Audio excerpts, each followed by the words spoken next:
বাংলাদেশে যদি এই তাফসির মাহফিলগুলো বন্ধ থাকতো, এই দেশে নাস্তিক আর আস্তিক আর কুলাঙ্গার জানোয়ার দিয়ে অলি আর গলি ভরে যেত। কথা বলুন ঠিক না বেটি? এগুলো তারাবে কারা? মনে করেন সাপোজ আপনার মসজিদে ইমাম সাহেব নেই, আপনাদের বড় মসজিদ, 5 তলা 3 তলা 2 তলা বড় টাইসলা এসি মসজিদ, কিন্তু যেই মানুষটা আপনাদেরকে ভালো পথ দেখাবে, কোরআনের পথ দেখাবে, সেই মানুষগুলো যদি মসজিদে না থাকে, আচ্ছা বলেন তো ওই মসজিদে শিয়াল কুকুর ছাড়া তো আর কিছু আসবে না। কথা বলেন ঠিক না ভাই? ঠিক। তাহলে বোঝা গেল ওটাও আমানতের জায়গা, এটাও আমানতের জায়গা। একটাই কারণ, একটাই উদ্দেশ্য, আল্লাহর জমিনে আল্লাহর আইনকে টিকায় রাখার জন্য এভাবে হাজারো তাফসির মাহফিল প্রয়োজন আছে। কথা বলেন ঠিক না ভাই? ঠিক। সম্মানিত ভাইরা, এই জন্য আমরা তো আল্লাহর কাছে হাজারো শুকর আদায় করছি বারে বার, যে আল্লাহ তুমি আমাদেরকে এভাবে একটি স্বাধীন বাংলাদেশ, নতুন বাংলাদেশ দান করেছো। বলেন আলহামদুলিল্লাহ। স্বাধীন বাংলাদেশ আল্লাহ দান করেছেন, কারণ আল্লাহ রাব্বুল আলামিন এই ব্যাপারেও বলেছেন, তাহা মা আনজালনা আলাইকাল কুরআনা লিতাশকা। আল্লাহ রাব্বুল আলামিন বলছেন তাহা, এটি একটি শব্দ। এই যে আমি একটি শব্দ করলাম, একটা শব্দ, অর্থাৎ আল্লাহ রাব্বুল আলামিন, এখানে অনেকগুলো মত আছে ভাইরা আমার। আল্লাহ রাব্বুল আলামিন এখানে আমাদেরকে বুঝাতে চেয়েছেন, সর্বপ্রথম কেউ কেউ বলেছেন আল্লাহ রাব্বুল আলামিন তার হাবিবকে এভাবে নাম ধরে ধরে ডেকেছেন, ইয়াসিন, তাহা। আবার কেউ কেউ বলেছেন আল্লাহ রাব্বুল আলামিন কোরআনের মধ্যে এমন শব্দগুলো দিয়ে আল্লাহ রাব্বুল আলামিন কাফের বেঈমানদের মাঝে একটি বিষয় বোঝাতে চেয়েছেন। সেটি হলো আল্লাহ রাব্বুল আলামিন বলছেন যে এই কোরআন যদি মুহাম্মাদের বানানো হতো, মুহাম্মদ যদি নিজের থেকে এই কোরআনকে বানাতো, তৈরি করত, তাহলে মুহাম্মদও জানতো তাহা এর অর্থ কি। বলেন না ঠিক কিনা? কিন্তু মুহাম্মদও জানে না, কারণ এই কোরআন হচ্ছে আল্লাহ রাব্বুল আলামিনের লৌহে মাহফুজ থেকে এসেছে। এই কোরআন, এই কোরআন কোন দুনিয়ার মানুষের বানানো কোরআন নয়। এই কোরআন কেবলমাত্র বাল হুয়া কুরআনুম মাজিদ। বলেন না সুবহানাল্লাহ। এই কোরআন লৌহে মাহফুজ থেকে এসেছে, অতএব মুহাম্মাদের বানানো কোরআন না। অর্থাৎ আল্লাহ রাব্বুল আলামিন বুঝাতে চেয়েছেন, বন্ধু হে জানায় দেন, যদি এই কোরআন আমি মুহাম্মাদের বানানো হতো, তাহলে আমি মুহাম্মাদও জানতাম এর অর্থ কি। এর অর্থ একমাত্র আল্লাহ রাব্বুল আলামিন ভালো জানেন। আল্লাহু আ'লামু বিল মুরাদি। এর অর্থ একমাত্র কেবলমাত্র আল্লাহই ভালো জানেন, ঠিক কিনা? এরপর আল্লাহ রাব্বুল আলামিন বললেন, মা আনজালনা আলাইকাল কুরআনা লিতাশকা। চিল্লায় বলেন আল্লাহু আকবার। আল্লাহ রাব্বুল আলামিন বলছেন,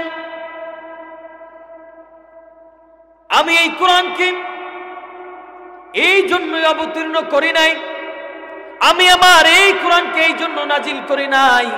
আমি আল্লাহ রাব্বুল আলামিন এই কোরআনকে জমিনের বুকে, এই জমিনের ভূখণ্ডে আমি আল্লাহ রাব্বুল আলামিন এই জন্যই কোরআনুল কারীমকে পাঠায় দিইনি যে বন্ধু হে আপনি বারবার মার খাবেন, কাফের বেঈমানেরা আপনাকে কি করবে? কাফের বেঈমানেরা আপনাকে অপমান করবে, অপদস্থ করবে। কাফের বেঈমানেরা আপনাকে অপদস্থ করবে, আর আপনি সেটা সয়ে যাবেন। তায়েফবাসীরা আপনাকে মারবে, আপনাকে তাড়ায় দিবে।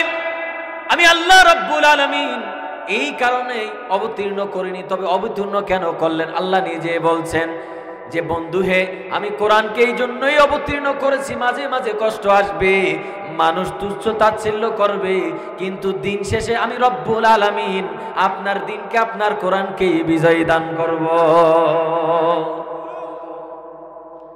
আমি আল্লাহ রব্বুল আলামিন কোরআনের বিজয় দান করব।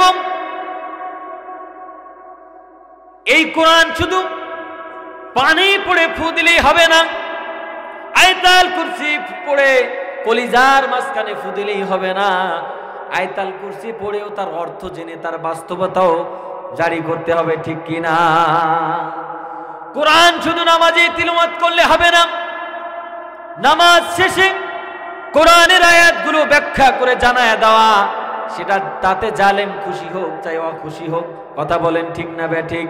মুনাফিক খুশি হোক চাই অখুশি হোক, এটাকে জানায় দেওয়া, বুঝায় দেওয়া যে আমি আয়াতুল কুরসি পাঠ করলাম, আয়াতুল কুরসির অর্থটা কি, কথা বলেন ঠিক না বেঠিক?